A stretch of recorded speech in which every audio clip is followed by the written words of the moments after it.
नमस्ते बालकों, मैं आचार्य रामप्रसाद सैनी उच्च माध्यमिक आदर्श विद्या मंदिर विवेकानंदपुरम में आप सभी भाई भैयाओं को कक्षा 6 में जो विज्ञान विषय है इसमें भाग 1 पाठ 6 हमारे चारों ओर के परिवर्तन इसके बारे में अध्ययन कराऊंगा।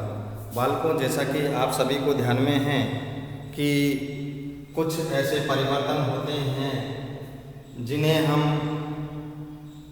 परिवर्तन करने के बाद में उस पदार्थ से उन्हें वही पदार्थ जो मूल पदार्थ था वह पदार्थ हम प्राप्त कर लेते हैं। ऐसे परिवर्तन हमने पिछले वीडियो में भी अध्ययन किया, पिछली कक्षा में भी अध्ययन किया कि भौतिक और रासायनिक परिवर्तन किसे कहते हैं।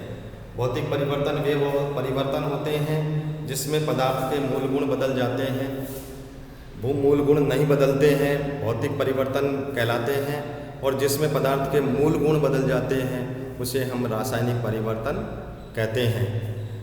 अब देखिए, क्या सभी परिवर्तन सदैव उत्क्रमित किए जा सकते हैं, इसके बारे में हम अध्ययन करेंगे। देखिए बालकों, जैसे हम एक गुब्बारा लेते हैं, ये गुब्बारा लिया और इस गुब्बारे में हमने यहाँ से वायु भरी।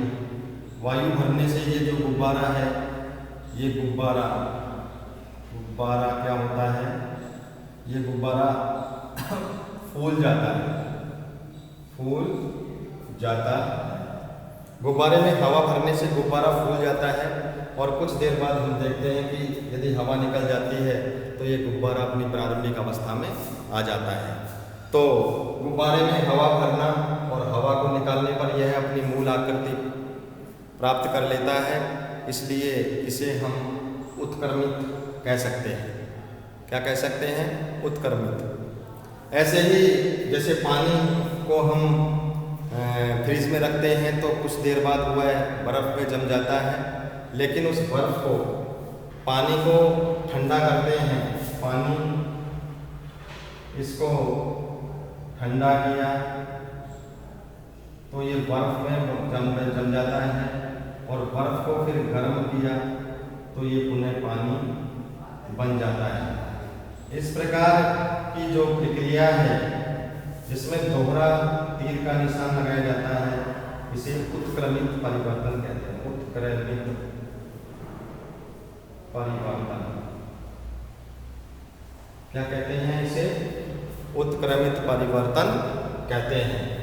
पानी को ठंडा करते हैं या फ्रिज में रखते हैं तो यह बर्फ़ में बदल जाता है, और इस बर्फ़ को यदि हम गर्म करते हैं या धूप में रखते हैं तो पुनः ये अपनी प्रारंभिक अवस्था में आ जाता है।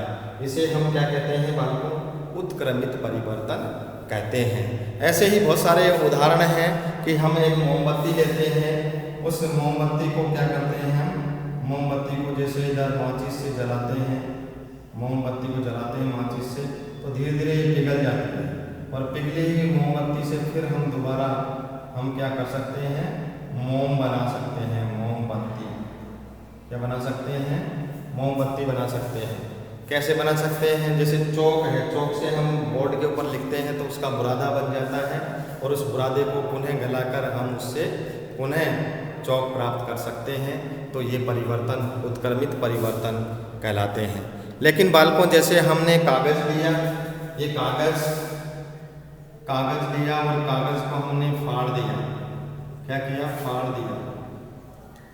कागज़ लिया, कागज़ को हमने टुकड़े कर दिए, फाड़ दिए, तो ये भौतिक परिवर्तन हुआ। और इस कागज़ के को गलाकर या कागज़ को हमने माचिस की तिली से जला दिया तो हमें एक नया पदार्थ बन जाता है, राख। तो राख से हम पुनः कागज़ प्राप्त नहीं कर सकते, तो ये रासायनिक परिवर्तन होता है। इसे अनुत्क्रमणीय अभिक्रिया भी कहते हैं, या अनुत्क्रमित परिवर्तन भी कह सकते हैं।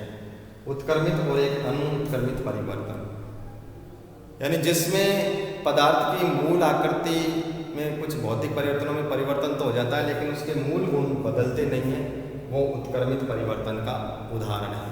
क्या है बालकों? उत्क्रमित परिवर्तन का उदाहरण है। ऐसे बहुत सारे उदाहरण हमारे लिए होते हैं, उनको हम समझते हैं। समझने के बाद में यदि ठीक प्रकार से हम अध्ययन करेंगे तो और भी बहुत सारे चीज़ें हमारे समझ में आएंगी। तो हमारे चारों ओर दिखाई देने वाले बहुत सारे परिवर्तन हैं।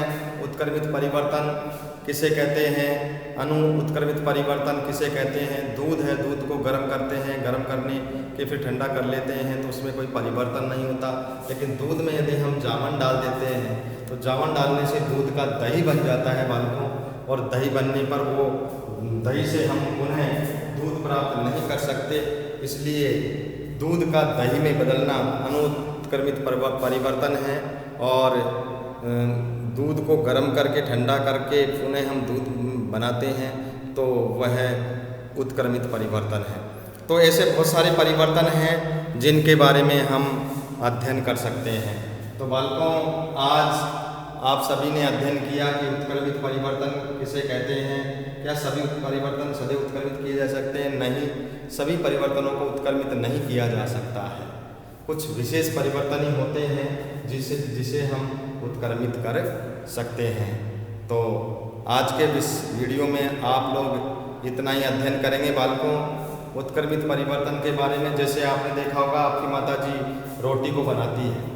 रोटी बनाने के लिए आटा लेती है, आटे को जैसे ही व्यवस्थित तबले में डालकर पानी डालकर व्यवस्थित करती है और फिर उसकी पतली सी क्या बनाती है, चपाती बनाती है। चपाती जब तक वो लोहे को ऐसे बनाकर और बेलन के द्वारा चकले पर रखकर उससे बेलती रहती है, लेकिन उसकी यदि आकृति में कुछ परिवर्तन हो जाता है तो वो पुनः उस रोटी को लेकर पुनः लोया बना लेती है। लेकिन यदि आपकी माताजी ने उसको तवे के ऊपर सेक दिया तो सेकने के बाद में पुनः उसको उत्क्रमित नहीं किया जा सकता। इसलिए वो अनुत्क्रमित परिवर्तन हो गया, यानी वो रासायनिक परिवर्तन हो गया, उसमें मूल गुण बदल गए। तो इस प्रकार के परिवर्तनों के बारे में मैंने आपको अध्ययन कराया कि उत्क्रमित परिवर्तन क्या होते हैं। इनको समझने के लिए बहुत सारे एग्जाम्पल, बहुत सारे उदाहरण मैंने दिए। जैसे पानी से बर्फ़ का बनना और बर्फ़ से फिर पुनः ठंडा करके पानी बनना, ये परिवर्तन उत्क्रमित परिवर्तन है। दूध से दही का बदलना, ये अनुत्क्रमित परिवर्तन है। ऐसे ही गुब्बारे में हवा भरना, ये उत्क्रमित परिवर्तन है। ऐसे ही कागज़ को फाड़ना, ये उत्क्रमित परिवर्तन है। लेकिन कागज़ को माचिस की तीली से जलाने पर उसमें राख बना देते हैं तो राख एक उत्क्रमित परिवर्तन है। तो बालकों, आज के वीडियो में आप इतना ही अध्ययन करेंगे, इसी आशा और अपेक्षा के साथ जय हिंद, जय भारत, धन्यवाद।